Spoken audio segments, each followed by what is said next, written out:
देखेंगे फ्रेंडलिक अधिशोषण समतापी। तो फ्रेंडलिक अधिशोषण समतापी क्या होता है? तो फ्रेंडलिक अधिशोषण समतापी में जो हमारा अधिशोषक होगा, मतलब जिस पर अधिशोषण की क्रिया होती है वो कहलाता है अधिशोषक। तो हमारा इसमें फ्रेंडलिक अधिशोषण समतापी में अधिशोषक जो होगा वो क्या होगा? ठोस होगा, और जो अधिशोष्य होगा वो क्या होगा? गैस होगा।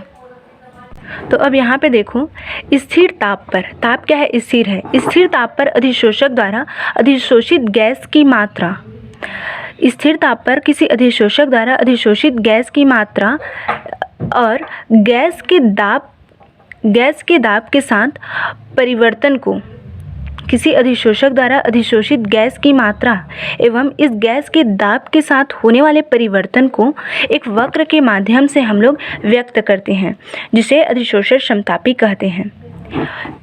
स्थिर ताप पर, ताप क्या है? स्थिर है, और इस स्थिर ताप पर किसी अधिशोषक द्वारा, वो अधिशोषक कौन होगा? ठोस होगा। किसी अधिशोषक द्वारा जितनी गैस की मात्रा का अधिशोषण किया जाता है और उस गैस में जितना दाब होता है, ठीक, जितनी गैस की मात्रा का अधिशोषण किया जाता है और उस गैस का जितना दाब होता है, तो इन दोनों के मध्य जो परिवर्तन होता है, मतलब XM और जो P होता है, वो इन दोनों के मान में जो परिवर्तन होता है उसको हम लोग एक ग्राफ के माध्यम से व्यक्त करते हैं, जिसे अधिशोषण समतापी कहते हैं। अब देखेंगे फ्रेंडलिप के अधिशोषण समतापी के बारे में। तो फ्रेंडलिप ने 1909 में ठोस अधिशोषक के इकाई द्रव्यमान द्वारा एक निश्चित ताप पर अधिशोषित गैस की मात्रा एवं दाब के मध्य संबंध को दर्शाया। फ्रेंडलिप ने 1909 में अधिशोषक के इकाई द्रव्यमान द्वारा, मतलब यहाँ पे जितना भाग पर अधिशोषण की क्रिया हो रही है, जैसे कि इतने भाग पर हो रही है तो इतने भाग को ही उन्होंने लिया, ठीक है। तो फ्रेंडलिप ने क्या किया? ठोस अधिशोषक के इकाई द्रव्यमान द्वारा एक निश्चित ताप पर अधिशोषित गैस की मात्रा मतलब X/m है, X/m एवं P के बीच एक क्या संबंध को दर्शाया। इस संबंध के बारे में अब हम लोग देखेंगे। तो यहाँ पे क्या होता है? X/जो m है उसके मान में परिवर्तन होता जाता है। कब परिवर्तन होता है? जब दाब के मान में परिवर्तन किया जाता है। जैसे जैसे दाब के मान में परिवर्तन होता जाएगा, अधिशोषण की मात्रा में भी परिवर्तन होता जाएगा। ये X/m क्या है? अधिशोषण की मात्रा है, ठीक। तो यहाँ पे देखो, दाब के परिवर्तन होने से X/m के मान में परिवर्तन होता जाएगा। तो हम लोग दाब को तीन तरीके से देख सकते हैं। पहला, दाब को कम करके देख सकते हैं कि दाब अगर कम है तो X/m के मान में किस प्रकार परिवर्तन आता है। दाब अगर मीडियम में है, मध्य में है, तो X/m के मान में किस प्रकार परिवर्तन आता है।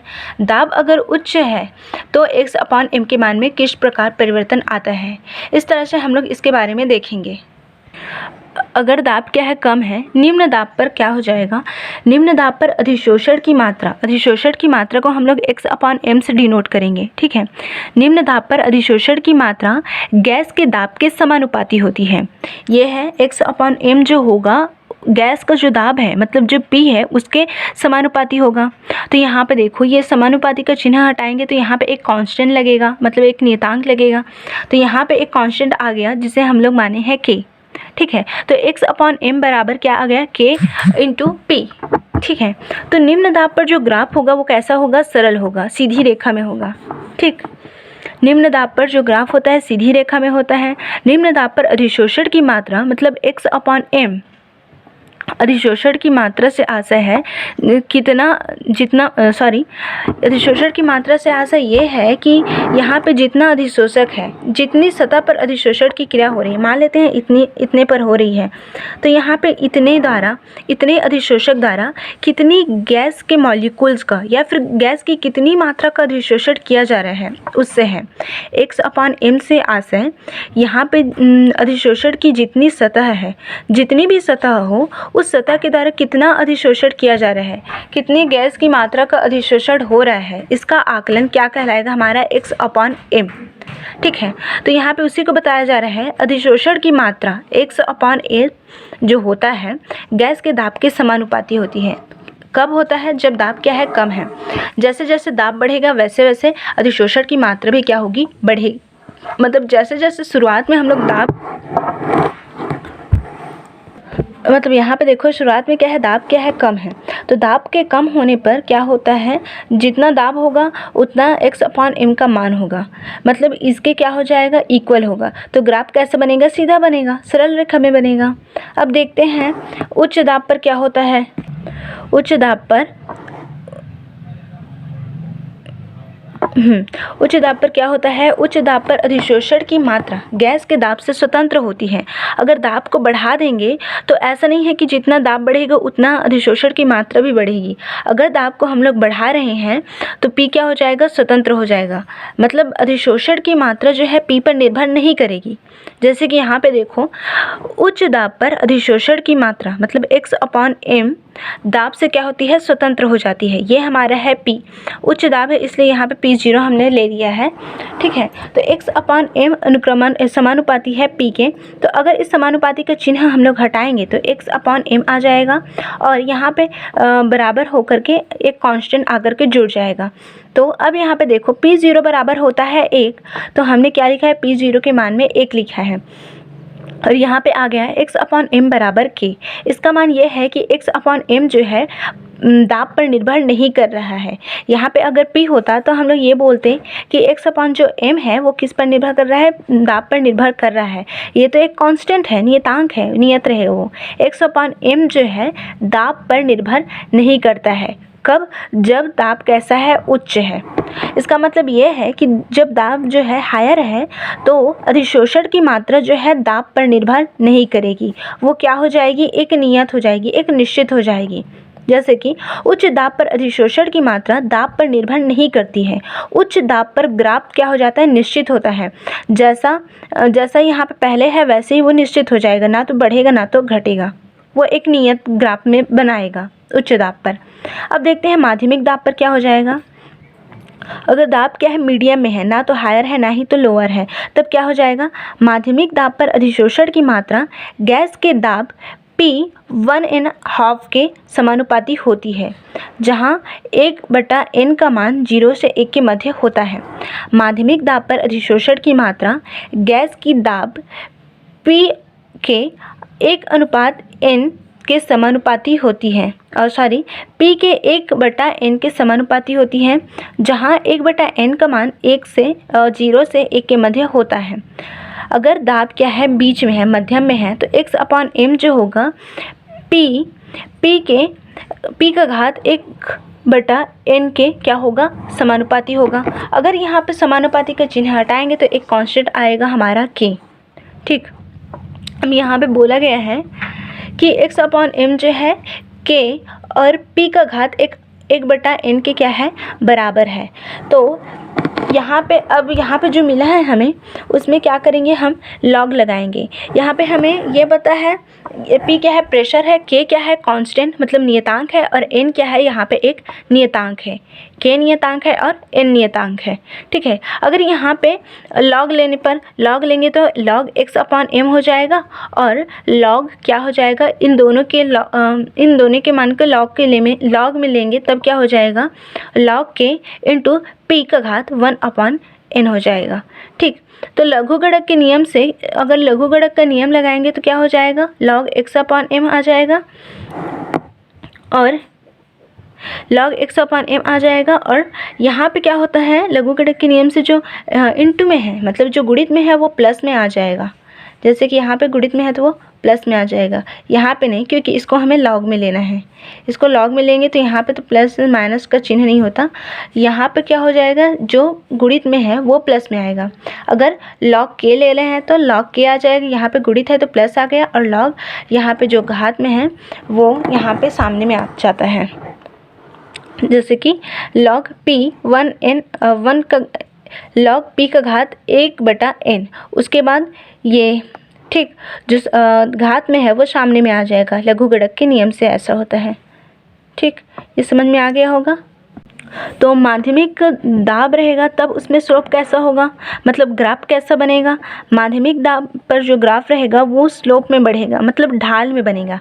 जैसे कि अब अलग अलग दाब पर x/m के मान में किस प्रकार परिवर्तन होता है उसको एक ग्राफ के माध्यम से हम लोग देखेंगे, ठीक है। तो क्या हो जाएगा, यहाँ पे देखो, अगर दाब क्या है, कम है, दाब क्या है, कम है तब है, और दाब क्या है, बीच में है, और दाब क्या है, हायर है तब है। तो जब दाब कम होता है, दाब कम होता है तो क्या होता है, निम्न दाब पर x/m जो होता है P के समानुपाती होता है। निम्न दाब पर क्या होता है, x/m जो होता है निम्न दाब पर x/m जो होता है P के क्या होता है, समानुपाती होते हैं। अगर यहाँ पे P का चिन्ह हम लोग हटाएंगे तो क्या हो जाएगा, x/m, और इसको हटाएंगे तो ये एक कांस्टेंट आ जाएगा। ठीक, तो ग्राफ कैसे बनेगा, ग्राफ जो है मतलब यहाँ पे पदार्थ की जो मात्रा है वो किस पर निर्भर कर रही है, दाब पर। जैसे दाब बढ़ेगा और तो पदार्थ की मात्रा भी क्या हो जाएगी, बढ़ेगी। तो यहाँ पे देखो, उसको एक और ग्राफ से हम लोग समझते हैं। यहाँ पे अगर दाब कम है, यहाँ पे क्या है, दाब कम है, दाब कम है तो x/m का जो के बीच जो ग्राफ बनेगा वो ऐसा सीधा बनेगा। ठीक है, दाब कम है तब के केस में, ये है दाब कम है तब के केस में। उसके बाद अगर दाब को बीच में रखते हैं, माध्यमिक में रखते हैं, माध्यमिक दाब है अभी, तो यहाँ पे स्लोप जो होगा किसके इक्वल हो जाता है, अगर माध्यमिक दाब है तो माध्यमिक दाब में, माध्यमिक दाब में क्या होता है, x/m जो होता है P0 के माध्यमिक दाब में P0 के समानुपाती होता है। मतलब यहाँ पे क्या हो जाएगा, x/m, यहाँ पे K P0 हो जाएगा। हमें पता है P0 का मान क्या होता है, 1 होता है, तो इसके लिए क्या हो जाएगा, x/m बराबर K। मतलब x/m का मान जो है, तो यहाँ पे देखो, अगर माध्यमिक दाब में देखें तो माध्यमिक दाब में x/m जो होता है P का घात 1/n के बराबर होता है। माध्यमिक दाब में देखना आप लोग, जो m होता है वो P का घात 1/n के बराबर होता है। तो अगर यहाँ पे अनुक्रमानुपाती का चिन्ह हटाएंगे तो K और P, यहाँ पे एक कांस्टेंट लग जाएगा K, P का घात 1/n। ठीक है, तो अब यहाँ पे, हाँ यहाँ पे क्या है, 1/n जो है ना, तो x/m का मान जो है K, P का घात 1/n के बराबर है। तो यहाँ पे क्या है, यहाँ पे जो n का मान, 1/n का मान जो है 0 से 1 के मध्य होगा, है ना, उन दोनों के बीच में होगा। तो क्या हो जाता है, x/m का मान जो P पर निर्भर करता है। मतलब यहाँ पे एक स्लोप बनता है आपका, ये एक स्लोप बन जाता है, ये है माध्यमिक दाब पर। ठीक है, स्लोप बन गया। उसके बाद जब दाब को हायर करेंगे, जब दाब क्या हो जाता है, उच्च हो जाता है, तो उच्च दाब पर क्या हो जाएगा, उच्च दाब पर x/m जो होता है, x/m किसके बराबर होता है, K के बराबर होता है। इसको आप लोग देख लीजिएगा, P0 आता है तो इसलिए P0 का मान 1 हो जाता है, तो x/m का मान K के बराबर होगा। मतलब यहाँ पे x/m जो है दाब पर निर्भर नहीं करता है। तो इसलिए माध्यमिक दाब के बाद जो आपका स्लोप होता है, यहाँ पे जो ग्राफ बनता है वो कैसा बन जाता है, सीधा बन जाता है, एक नियत बन जाता है। ऐसा करके एक नियत सीधा चले जाता है। ठीक है, अब देखेंगे अधिशोषण के अनुप्रयोग। जो अधिशोषण है, मतलब जो अधिशोषण की क्रिया होती है उसका हमारे दैनिक जीवन में क्या उपयोग होता है उसके बारे में देखेंगे। तो इसमें पहला है गैस मास्क में, अधिशोषण के अनुप्रयोग में पहला है गैस मास्क में। सभी प्रकार के गैस मास्क में चारकोल या सिलिका जेल भरा होता है जो वायु से विषैली गैसों का अधिशोषण कर लेता है। मतलब जो ज़मीन में काम, कोयले कंपनी आदि में जो ज़मीन में काम करने जाते हैं ज़मीन के अंदर, तो वहाँ पे क्या होता है, विशुद्ध वायु होती है। तो उस विशुद्ध वायु से बचाव के लिए क्या करते हैं, जो गैस मास्क होता है उसमें चारकोल या फिर सिलिका जेल भर दिया जाता है। ये चारकोल क्या करता है, जो विषैली गैस होता है उसमें से अशुद्धि को हटा देता है और शुद्ध वायु को हमारी नाक में प्रवेश करने देता है। ठीक है। तो उसके बाद दूसरा है चीनी को रंगीन करने में। चीनी में उपस्थित रंगीन अशुद्धियों को हटाने के लिए जंतु चारकोल का उपयोग किया जाता है। यह चारकोल क्या करता है, शर्करा में उपस्थित रंगीन अशुद्धियों का अधिशोषण कर लेता है। चीनी में जो रंगीन अशुद्धि होती है, चीनी कैसा होता है, सफ़ेद कलर का होता है। तो चीनी को जब बनाते हैं तो उसमें रंगीन अशुद्धि होती है, तो उस अशुद्धि को हटाने के लिए क्या करते हैं, जंतु चारकोल का उपयोग करते हैं, एनिमल चारकोल का। एनिमल चारकोल क्या करता है, उसमें रंगीन अशुद्धि होती है उसका अधिशोषण कर लेता है और श्वेत शर्करा बनाता है। ठीक, अब आगे देखते हैं कपड़ों में रंगाई में क्या होता है। जब कपड़ों को रंगते हैं तो उसमें रंग चढ़ता है, लेकिन कुछ समय के बाद उसमें क्या हो जाता है, वो निकलने लगता है। मतलब पानी या फिर धोते हैं तो क्या होता है, ज़्यादा रंग निकलता है। तो इस रंग को मतलब निकलने से बचाने के लिए क्या करते हैं, कपड़ों को रंगने के लिए एक विशेष पदार्थ का प्रयोग किया जाता है, जिसे हम लोग फिटकरी या फिर एलम कहते हैं। यह एलम क्या करता है, कपड़ों के ऊपर अपनी एक परत चढ़ा देता है। फिर जैसे ही हम लोग एलम को कपड़ों में डालते हैं तो वो एलम कपड़ों के ऊपर में अपनी एक परत लगा लेता है, और जब उस कपड़े को हम लोग किसी भी रंग में डुबाते हैं तो क्या करता है, जो एलम होता है, जो एलम विभिन्न रंगों का अपने ऊपर अधिशोषण कर लेता है, विभिन्न रंग को अपने में चिपका लेता है। ठीक है, और ये रंग कैसा होता है, एकदम पक्का होता है। मतलब इसको पानी में डालते हैं तो या फिर हाँ, पानी में डालते हैं या फिर कुछ भी करते हैं तो इसका रंग क्या होता है, आसानी से नहीं निकलता है, क्योंकि एलम के ऊपर जो रंग होता है उसका अधिशोषण कर लिया जाता है। ठीक, तो इस प्रकार हमने देखा अधिशोषण के प्रयोग में गैस मास्क में चारकोल और सिलिका जेल का उपयोग किया जाता है, जो अधिशोषण करके विभिन्न गैसों का मतलब विषैली जो गैसें होती हैं उसी का अधिशोषण कर लेता है। चीनी में क्या होता है, जंतु चारकोल का उपयोग किया जाता है। तो ये जंतु चारकोल जो रंगीन अशुद्धि होती है उसको क्या करता है, उसका अधिशोषण कर लेता है। कपड़ों में रंगाई में अधिशोषण का प्रयोग किया जाता है। फिटकरी या फिर एलम जो होता है विभिन्न अशुद्धि युक्त जो रंग होती है उसका अधिशोषण कर लेता है, और कपड़ों को क्या करता है, एलम क्या करता है, कपड़ों की रंगाई में क्या करते हैं, अधिशोषण का प्रयोग किया जाता है। कपड़ों में क्या करते हैं, एलम की परत चढ़ा देते हैं, तो एलम क्या करता है, जो रंग होता है उसका अधिशोषण कर लेता है और कपड़ों को रंगीन बना देता है। अब देखते हैं नमी दूर करने में। नमी दूर करने में भी अधिशोषण का प्रयोग किया जाता है।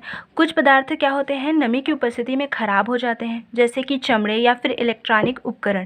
तो इन्हें खराब होने से बचाने के लिए हम लोग क्या करते हैं, इन इलेक्ट्रॉनिक उपकरण या फिर चमड़े के ऊपर हम लोग क्या करते हैं, सिलिका जेल या फिर एल्यूमिना जेल के पैकेट रख देते हैं।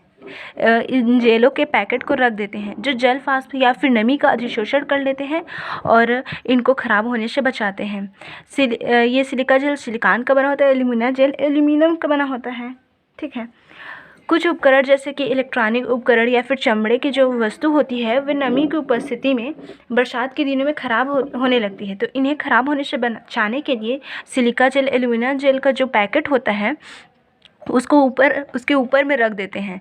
जैसे इसको ऊपर में रखते हैं तो वो नमी को क्या कर लेती है, अपने में अधिशोषित कर लेती है, जिससे ये उपकरण या फिर चमड़े की जो वस्तु होती है वो खराब नहीं होती है। और पांचवा है कठोर जल को मृदु करने में। तो कठोर जल को मृदु करने में भी अधिशोषण का प्रयोग किया जाता है। तो कठोर जल को मृदु करने के लिए इसे जियोलाइट पर प्रवाहित करते हैं। किसको, कठोर जल को। कठोर जल को जब जियोलाइट पर प्रवाहित करते हैं तो जियोलाइट क्या करता है, कठोर जल में उपस्थित कैल्शियम 2+ आयन एवं मैग्नीशियम 2+ आयन का अधिशोषण कर लेता है। जैसे ही कठोर जल से कैल्शियम और मैग्नीशियम गायब होता है तो वो कठोर जल किस में परिवर्तित होता है, मृदु जल में परिवर्तित हो जाता है। ठीक है, तो यहाँ पे जियोलाइट क्या होता है, सोडियम एल्युमिनियम सिलिकेट को हम लोग क्या कहते हैं, जियोलाइट कहते हैं। सोडियम एल्युमिनियम सिलिकेट को क्या कहते हैं, जियोलाइट कहते हैं। जियोलाइट कठोर जल में कैल्शियम 2+ आयन मैग्नीशियम 2+ आयन का अधिशोषण कर लेता है, जिससे कठोर जल मृदु जल में परिवर्तित हो जाता है। विभिन्न बीमारियों के उपचार में भी अधिशोषण का प्रयोग किया जाता है। जैसे कि अनेक जो दवाएं होती है वो क्या करती है, कीटाणुओं का अधिशोषण कर लेती है। जब वो कीटाणु का अधिशोषण कर लेती है तो वो बीमारी क्या होती है, गायब हो जाती है ना। तो अब सातवां देखते हैं पूर्ण निर्वात उत्पन्न करने के लिए। देखो, निर्वात तो किसी भी पात्र में, किसी भी नली में निर्वात उत्पन्न करने के लिए हमारे पास क्या होता है, निर्वात पंप लगा होता है। निर्वात पंप क्या करता है, निर्वात पंप की सहायता से हम लोग कोई भी नली है या फिर किसी भी पात्र में क्या है, गैस भरी हुई है, तो उस गैस को निर्वात पंप की सहायता से हम लोग बाहर कर सकते हैं। ठीक है, लेकिन जब हम लोग निर्वात पंप से किसी भी गैस को बाहर करते हैं तो उसमें जो जितना गैस है वो पूरी तरह से बाहर नहीं हो पाती है। जैसे कि यहाँ पे आप मान लेते हैं कोई नली है, कोई एक नली है, जैसे कि ये है, ये नली है, मतलब इस पेन के अंदर में क्या है, गैस भरी हुई है। अब इस गैस को बाहर करना है तो मैं इस नली को, मतलब इस पेन को निर्वात पंप से जोड़ दूंगी, तो यहाँ पे जो गैस है वो क्या हो जाएगी, बाहर निकल जाएगी। लेकिन ये गैस, इसमें जो गैस भरी थी वो पूरी तरीके से बाहर नहीं निकल पाएगी। तो इसे पूरी तरीके से खाली करने के लिए, पूरी तरीके से इसे निर्वात युक्त बनाने के लिए क्या करेंगे, इसमें चारकोल डाल देंगे। ठीक है, जैसे ही इस नली में इसमें चारकोल डालेंगे तो चारकोल क्या करता है, इस नली के अंदर जो गैस भरी होती है या फिर जो नमी होती है उसका अधिशोषण कर लेती है। जैसे ही चारकोल नमी या फिर गैस का अधिशोषण कर लेती है, मतलब चारकोल जो होती है इस नली के अंदर उपस्थित गैस और नमी का अधिशोषण कर लेती है, तो अब यह नली पूरी तरीके से खाली हो जाती है। ठीक, तो इस तरह से पूर्ण निर्वात उत्पन्न करने के लिए भी हम लोग चारकोल का मतलब अधिशोषण का प्रयोग करते हैं। तो अब देखते हैं उत्प्रेरण, कैटालिसिस को। कैटालिसिस क्या होता है इसके बारे में सब लोग जानते हो, उत्प्रेरण क्या काम करता है, क्या होता है, क्योंकि इससे पहले इसके बारे में और इसके प्रयोग के बारे में हमने पढ़ा भी है ना। तो बार्जेलियस ने क्या किया, सन 1835 में बताया कि कुछ पदार्थ ऐसे होते हैं जो रासायनिक अभिक्रिया में शामिल हुए भी नहीं उनकी दर को बढ़ा या फिर घटा देते हैं। ऐसे पदार्थों को उन्होंने उत्प्रेरक एवं इस घटना को उत्प्रेरण कहा। बार्जेलियस ने देखा कि कुछ पदार्थ ऐसे थे जो अभिक्रिया में तो भाग नहीं ले रहे थे, जैसे कि MnO2 को देखो, ये ना तो यहाँ पे बन रहा है, प्रोडक्ट में कन्वर्ट हो रहा है, ना ही यहाँ पे जुड़ रहा है। ये होता क्या है, ये ना तो रासायनिक अभिक्रिया में भाग लेता है और ना ही क्या करता है, ना ही उत्पाद में वो बनता है। ये क्या करता है, ये क्या होता है, उत्प्रेरण क्या होता है, रासायनिक अभिक्रिया में भाग लिए भी नहीं क्या करते हैं, जो अभिक्रिया की दर होती है, अभिक्रिया की दर अभिकारक से उत्पाद में बदलने की दर को घटा देता है या फिर उसको बढ़ा देता है। तो इसे हम लोग क्या कहेंगे, उत्प्रेरक कहेंगे। तथा इस घटना को जिसके कारण क्या होती है, जिसके कारण अभिक्रिया की दर बढ़ती है या फिर घटती है, उसे क्या कहेंगे, उत्प्रेरण कैटालिसिस कहेंगे। ओस्टवार्ड ने बताया कि वह पदार्थ जो किसी रासायनिक अभिक्रिया की दर को परिवर्तित कर देता है किंतु स्वयं भार एवं रासायनिक संगठन की दृष्टि से क्या होता है, अपरिवर्तित रहता है। मतलब भार एवं रासायनिक संगठन की दृष्टि से क्या होता है, वैसे का वैसे बना रहता है, कुछ उनमें परिवर्तन नहीं होता है। MnO2 जैसा था वैसे ही है, भले ही ये अभिक्रिया की गति को यहाँ पे बढ़ाया है, लेकिन अभी ना तो ये अभिक्रिया में भाग लिया है, ना ही कुछ किया है, बस क्या किया है, दर को बढ़ा दिया है।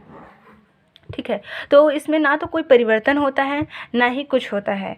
यहाँ पे ओस्टवार्ड ने बताया वह पदार्थ जो रासायनिक अभिक्रिया की दर को परिवर्तित कर देता है किंतु स्वयं भार एवं रासायनिक संगठन की दृष्टि से अपरिवर्तित रहता है, उसे उत्प्रेरक एवं उसकी उपस्थिति से अभिक्रिया की दर में होने वाले परिवर्तन को उत्प्रेरण कहते हैं।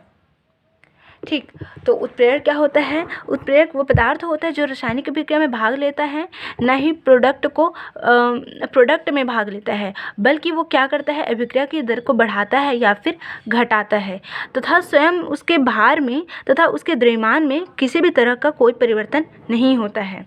ठीक है, तो उत्प्रेरक के कुछ उदाहरण देखते हैं। यहाँ पे दिया है सिंपल सा, पोटेशियम क्लोरेट को यहाँ पे दिया है, पोटेशियम क्लोराइड को जब अकेले गर्म करते हैं तो उसका अपघटन धीरे धीरे होता है। जैसे कि यहाँ पे पोटेशियम क्लोराइड है, उसको हम लोग गर्म कर रहे हैं, मान लेते हैं MnO2 यहाँ पे नहीं है, तो इसको गर्म कर रहे हैं, तो इस अधिक ताप पर 873 केल्विन ताप पर क्या होता है, ये गर्म होता है, वो भी धीरे धीरे अपघटित होता रहता है।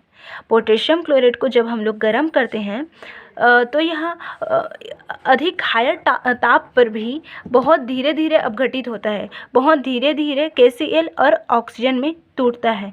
लेकिन जब इसमें हम लोग एक उत्प्रेरक डाल देते हैं MnO2, तो क्या होता है, यह उत्प्रेरक इस अभिक्रिया की दर को बढ़ा देता है। KClO3 आसानी से अपघटित होने लगता है, वो भी निम्न ताप पर ही। ठीक है। पोटेशियम क्लोराइड का जब अपघटन करते हैं तो यहाँ पे ये हायर ताप पर भी बहुत ही कम, बहुत ही धीरे धीरे अपघटित होता है पोटेशियम क्लोराइड में और ऑक्सीजन में। लेकिन जब इसमें हम लोग कोई उत्प्रेरक डाल देते हैं जैसे कि MnO2, तो ये अभिक्रिया क्या होती है, अधिक तीव्र गति से होने लगती है और KCl और ऑक्सीजन का विखंडन जो है आसानी से कम ताप पर ही होने लगता है। अब देखते हैं हाइड्रोजन पेरोक्साइड।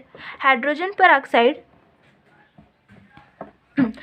पेरोक्साइड जो होता है, तो यहाँ पे देखो, हाइड्रोजन पेरोक्साइड सामान्य अवस्था में अपघटित होकर जल तथा ऑक्सीजन देता है। यह H2O2 सामान्य अवस्था में आसानी से अपघटित होता है और हाइड्रोजन और ऑक्सीजन बनाता है। लेकिन जब इसमें हम लोग फास्फोरिक अम्ल मिला देते हैं, H3PO4 को मिला देते हैं, तो इसके अपघटित होने में ज़्यादा से ज़्यादा समय लगता है। इसका मतलब ये है कि यहाँ पे फास्फोरिक अम्ल उत्प्रेरक विष का काम कर रहे हैं, यहाँ पे H3O4 क्या होता है, ऋणात्मक उत्प्रेरक का काम कर रहे हैं। मतलब यहाँ पे अभिक्रिया की दर को वो क्या कर दे रहे हैं, घटा दे रहे हैं। ठीक है। तो इस प्रकार उत्प्रेरक रासायनिक अभिक्रिया की दर को बढ़ा भी देते हैं और घटा भी देते हैं, जैसे कि हमने यहाँ पे उदाहरण में देखा। अब देखते हैं उत्प्रेरक के गुण को। तो उत्प्रेरक क्या काम करते हैं? उत्प्रेरक अभिक्रिया के अंत में भार एवं रासायनिक संगठन की दृष्टि से अपरिवर्तित रहते हैं। उत्प्रेरक क्या करते हैं? उत्प्रेरक अभिक्रिया में भाग नहीं लेते, उत्प्रेरक अभिक्रिया में भाग नहीं लेते, न ही उत्प्रेरक के भार में या फिर उसके रासायनिक अवयव में किसी प्रकार का परिवर्तन होता है। वैसे जैसा पहले आया था, जैसे कि MnO2 पहले जैसे आया था वैसे का वैसे ही रहेगा वो। ना तो इसके मान में कोई परिवर्तन होगा, ना तो इसके भार में कोई परिवर्तन होगा, ना इसके अवयव में कोई परिवर्तन होगा। उसके बाद है अभी उत्प्रेरक की सूक्ष्म मात्रा भी अभिक्रिया को करवाने के लिए पर्याप्त होती है। अब ये फ़र्क नहीं पड़ता कि उत्प्रेरक छोटा है या बड़ा है, उत्प्रेरक होना चाहिए बस। उत्प्रेरक जितना है उतना ही क्या है, वो पर्याप्त है। उत्प्रेरक की सूक्ष्म मात्रा भी रासायनिक अभिक्रिया को कराने के लिए क्या होती है, पर्याप्त होती है। उत्प्रेरक किसी अभिक्रिया को प्रारंभ नहीं करता है, केवल उसकी दर को परिवर्तित करता है। उत्प्रेरक जैसे कि यहाँ पे KClO3 है, तो यहाँ पे उत्प्रेरक जाकर के अभिक्रिया को प्रारंभ नहीं करेगा, वो बस क्या करेगा, अभिक्रिया की दर को परिवर्तित करेगा। उसके बाद है उत्प्रेरक किसी उत्क्रमणी अभिक्रिया की साम्य अवस्था को प्रभावित नहीं करता है। जैसे कि यहाँ पे है, यहाँ पे A + B मिलकर क्या बना रहे हैं, C + D बना रहे हैं। ठीक है। तो यहाँ पे अगर कोई उत्प्रेरक मिला रहे हैं X हम लोग, तो यहाँ पे उत्प्रेरक ये नहीं, साम्य अवस्था को जल्दी से भले ही लाएगा, लेकिन ये नहीं है कि ये साम्य अवस्था को परिवर्तित करेगा या साम्य अवस्था में कोई हस्तक्षेप करेगा। साम्य अवस्था भले ही A और B की अभिक्रिया की दर को बढ़ा देगा और C और D जो है एकदम तुरंत में हमें प्राप्त हो जाएगा, लेकिन जितना जल्दी से ये साम्य अवस्था लाता है, मतलब जितना जल्दी अग्र अभिक्रिया होगी A, B से C और D में परिवर्तित करने की, उतनी ही जल्दी C और D से A और B में परिवर्तित होने की अभिक्रिया भी होगी। मतलब जितना तेज़ी से अग्र अभिक्रिया होगा उतना ही तेज़ी से पश्च अभिक्रिया भी होगा। मतलब अभिक्रिया जो है एक ही तरफ निर्भर नहीं करेगी, यहाँ इधर की तरफ ही वेग को बढ़ाएगी या फिर घटाएगी नहीं, बल्कि दोनों तरफ अभिक्रिया के वेग को घटाएगी बढ़ाएगी। मतलब उत्प्रेरक की उपस्थिति से साम्य अवस्था में किसी प्रकार का परिवर्तन नहीं होता है, भले ही ये साम्य अवस्था को जल्दी लाती है, लेकिन उसमें साम्य अवस्था में किसी प्रकार का कोई परिवर्तन नहीं होता। उसके बाद देखते हैं उत्प्रेरक क्या होता है, विशिष्ट प्रकृति का होता है। प्रत्येक अभिक्रिया को जरूरी नहीं, प्रत्येक अभिक्रिया को एक ही मतलब उत्प्रेरक उत्प्रेरित करे ऐसा नहीं होता है। अलग अलग अभिक्रिया के लिए अलग अलग उत्प्रेरक काम में लिया जाता है। उत्प्रेरक विशिष्ट प्रकृति का होता है, अर्थात कोई पदार्थ किसी एक विशेष अभिक्रिया को ही उत्प्रेरित कर सकता है। मतलब कोई उत्प्रेरक जो है किसी विशेष अभिक्रिया को ही उत्प्रेरित करता है। ऐसा नहीं है कि H3PO4 एक उत्प्रेरक है तो ये सभी अभिक्रिया को क्या करेगा, बढ़ाएगा या फिर सभी अभिक्रिया को घटाएगा, ऐसा नहीं है। कोई विशिष्ट उत्प्रेरक किसी विशिष्ट अभिकारक को ही उत्प्रेरित करता है। ठीक।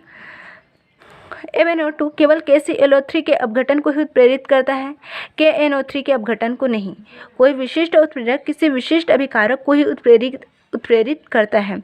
एक ही उत्प्रेरक सभी अभिकारक को उत्प्रेरित नहीं करते हैं। अगर ऐसा होता तो एक ही उत्प्रेरक में सभी का काम चल जाता है ना, लेकिन ऐसा नहीं होता है। तो प्रत्येक उत्प्रेरक एक निश्चित ताप पर सर्वाधिक क्रियाशील होता है, जिसे उसका अनुकूलतम ताप कहते हैं। कोई उत्प्रेरक है, उसका एक निश्चित ताप होता है, उस पर वो बहुत अधिक क्रियाशील हो जाता है, उस ताप को उसका अनुकूलतम ताप कहते हैं। ठीक, उसके बाद है अगर उत्प्रेरक बारीक चूर्ण के रूप में है, अगर उत्प्रेरक बारीक चूर्ण के रूप में है तो वो अधिक प्रभावकारी होता है। मतलब ठोस उत्प्रेरक की अपेक्षा अगर उत्प्रेरक जो है पाउडर फॉर्म में है तो उस अवस्था में वो क्या होता है, ज़्यादा क्रियाशील होता है।